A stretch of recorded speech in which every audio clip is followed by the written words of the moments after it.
recording, just to show you what the remesh is. I'm not going to do it on mine, or I'll show you on mine, but I'm not going to apply it. So if I come out of pose mode into object mode, let's say my mesh was broken. There was something wrong with it. I can go up to add a modifier, go to a remesh modifier, and it starts doing things like this.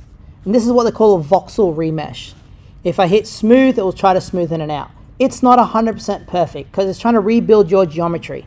You can give it more of a tolerance, reduce the tolerance, or increase the tolerance. But what you're doing here, the more you increase it, the more advanced the mesh becomes, the more dense it becomes. This is excellent when you're rigging a full-fledged humanoid character. Remeshing it is so important because there's so much more dynamics when it comes to something as complex as a human. So remeshing is kind of like a definite needing. This is like fixing up the topography. But you have a different options to choose from. If you want to make it look like Lego, by the way, click on that and surprise, you can make it actually look like Lego. You can really reduce the voxels or increase the voxel amount. Turn off shade smooth if you want Lego-ish look. And there it is. And that will actually work. It can actually start moving it right now like that. But for this purpose and what you're doing, use voxels, shade smooth, and it will work. But my mesh is working, so I'm not going to apply it. But once you apply it, you can then re-rig your system by fixing up the parent, and then you have a cleaner mesh. Just for the sake of you guys can see the difference, this is what my mesh looks like now. Okay? If I put a remesh modifier on it, and I begin to shade smooth, change my voxel size to something that still looks more like my pig. There we go, let's call it that. I'll apply and watch what happens when I go into my mesh. Do you see the difference? Now, does that mean I have to re-rig my character? Well, let's have a look. Answer probably will be no. Well, yes, actually, definitely. So it broke my weighting. Okay, but then I have to re-bind the weight. Does that make sense? So if yours didn't work, delete the rig and then remesh it, and it should hopefully then work for you. Let's go back into pose mode to see if my rig is still functioning. GZ. Yep, there we go. Cool. So at this point, what time do we have? At this point, you might want to start animating, or you might want to start texturing. We're getting pretty close. I think it's at 4:30. Are we finishing today? Yeah. So we'll start with the animation because that's a key component. And what I'll do is, if we run out of time, I'll do a quick video and upload it with it about texturing as well, if we end up running out of time. Because texturing is fun. Right now, if we're looking at it and we want to actually animate this, so important that you animate in orthographic view. Okay? Where to animate and where to start to animate. There's an amazing video done by, I think it's, can't remember the name of the, I'll put the email link in. This animator, he talks about how to actually animate a character and what to do and what bone to start with first. Humans, you always start with the pelvis bone. Position the pelvis and then begin the walk cycle. A character like this, you can kind of guess where the start positions are. I'm going to start with the same bone though, that pelvis one, which is the main control bone you see here. There's two of them. There's that one, I hit R on the keyboard, it does the squatting position. Okay? This one here does the arc position. So if we look back at my original video of the pig like trying to jump, it is starting off using that kind of squat position, and off we go. So there's a few ways you can start your animation cycle. All right? You can move to your animation tab, which I do recommend doing. So if you go to animation tab, you have one view in 3D and one view in orthographic. Super important. You can look at it there and yeah, that's how it looks like, but lock it into orthographic. At the bottom here is your timeline. So in the timeline is where the keyframes are going to start appearing. You can change the different timelines to show up a different variation, especially with the graph editor if you want to do fine movements, but that's for later on. But for this, to start a keyframe, there's two ways you can do it. You can make sure your mouse right here is sitting in the world.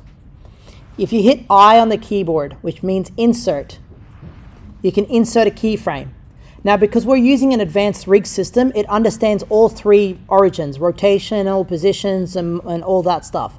So there's one that says location, rotation, and scale. If I click on that, what should happen is you get keyframe, frame number 1. So I've just told the computer at frame number 1, stay like this. Okay? Frame number 2 or frame whatever, let's say this is a 24 frame per second. If I move to 24, which is 1 second, I hit R on the keyboard, rotate my position, and then I rotation scale. Okay? Right, right, right. There it is. You see, the character begins to start moving. Now, that was me. All right. So you can see we have that first initial movement. What you're seeing here is called the tween. So it generates the in-between frames. If you don't want that, let's say you want to try to make it more like a stop motion animation. You can click on the keyframe, hit T on the keyboard, and that brings up your interpolation, which is the in-between stuff. If you click on constant, it generates nothing in between and snaps it. Does that make sense? So that's where it starts, nothing happens, 24 frames later, something happens. That's like stop motion animation. It's quick snaps. So you can create that stop motion look in 3D, turn off interpolation. But because our character is organic, we're going to go T again and make it linear or Bezier. Choose Bezier because the curves are nicer to work with. So now we've got this motion. Cool? That's one keyframe. That's one way of doing it. If I just remove my keyframes for now, delete it, go back to normal, I can turn on my auto keyframing, which is this thing right here that looks like a record button. Well, it is a record button. I click this. Nothing happens. It needs to understand movement. So if I hit R on the keyboard, this is a jump position. So R, it's in the squat down position. Don't worry about the legs just yet. We'll move them in a moment. I'm going to lock it there. Do you see how it automatically generated a keyframe for me? By just clicking on it. I move to the 24th frame. I hit R on the keyboard to rotate, bring it up, click away. Automatically generate the keyframes. A faster process. All right, we still have the same things. But doing it this way means I can move multiple bones at the exact same time. Strongly recommend for those who are starting, don't do that. You'll stuff your brain up too quickly. It takes time to work out how each and every bone works. Take your time with it. This is the hardest part of everything that we've just did. If you thought the rigging was hard, this is hard. What's hard about it is understanding movement, understanding positioning, understanding how the character is going to work. Remember, it isn't just 4 legs moving forward. You're having 4 legs moving forward, torso moving, nose moving, ears are flopping. All of that is keyframed. All of that takes time. So that's why they do interpolating. They turn off the interpolation first. And what we do is called block animation. You set the series of blocks in first by going, okay, frame 1, we start here. Frame 24, we end here. Frame 48, we're moving here. And so on. So you block your character's movements throughout the world. Then you go back in, add the interpolation. You go back in to add the finite movements. You go back in to add skin movements. You go back in to add facial expressions. It is that procedure. You go 1, 1, 1, 1. You have to remember, in industry, one person does the blocking. It moves down the pipeline. Next person does the interpolating. Next person does the fine detailing and texture animation. Next person does lighting. Not one person, not one single person sits there and does the entire thing. So reality, kids and yourself are doing more than what animators would actually do in the industry because they're working on such a large scale. It's a production line, and it has to move in that thing. If one person does everything, yeah, they'll probably lose their mind. And you might see some animators, they're pretty funky people. It's because they've been doing this for too long. All right? So keep that in mind. So if we go right, this is our move position. Cool, we know he looks like this or she looks like that. We then look, all right, okay, we want the legs, first these legs to do something. So what I'm going to do is I'm going to click on my feet, one leg at a time, G, and then I'm going to hit Z, Going to move it down. All right, same leg at the back. I don't know if you can see that, but I have it selected. G, Z, move it down. Setting keyframes. And when I do that, you notice there's a keyframe there. That belongs to the other leg. So it's already telling you, do you want to move to this next frame? So it's giving you the indicator where the other frame's going to be. So I'm going to move it and go, right, sweet. That's where it's going to be. I'm going to select one of my legs, G, Z, lift it up. Why is that? Z, the Z axis. Ah. G, Z. Why am I doing it like this? Because we want clean movements. We're blocking our movements in. So let's go back and have a look. Now we sort of see, okay, things are sort of starting to happen. Things are starting to come together. But still doesn't feel quite organic because there's more to the bones than what we have. Do you see these little bones here? Those cool looking arrows. Those are the knee joint bones. Okay, so let's move them. Select one, R, rotate forward. Select the one behind it, R, rotate forward. There we go, cool. Now we go right. We'll lift it up. You see it doesn't look quite right because it still needs to rotate in the other direction. Let's bring it back a little bit and bring it back a little bit. Now let's move it. See that? You get more fluid motion. So when it hits the ground, it kind of squishes on impact, comes up, lifts. Does that make sense? And the same thing, now you can go right. Do the same thing with the legs, do the same thing with the face. This is where you, as the animator, will decide how the motions work. So if you go right, I want my pig to do expression movements. Let's say move this one, R twice on the keyboard.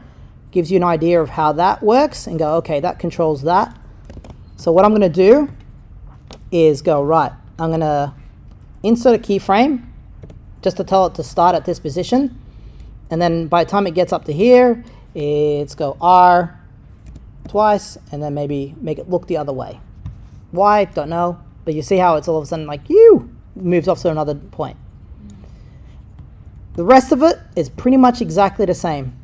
Always generally start on frame one. But in saying that, you can start different framing. So from there, G, Z, lift it up. It inserts a keyframe there. But what happens is when it goes back to frame one, its leg is still up in the air. Okay, so you kind of get why everything has a locked keyframe at the beginning.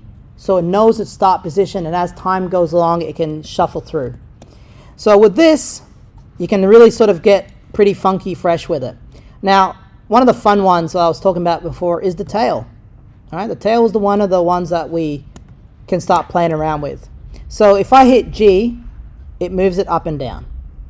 But you see these circles? These control the finer movements. So if I hit R twice, it can make it wiggle. Hit that one, R twice, you make it wiggle.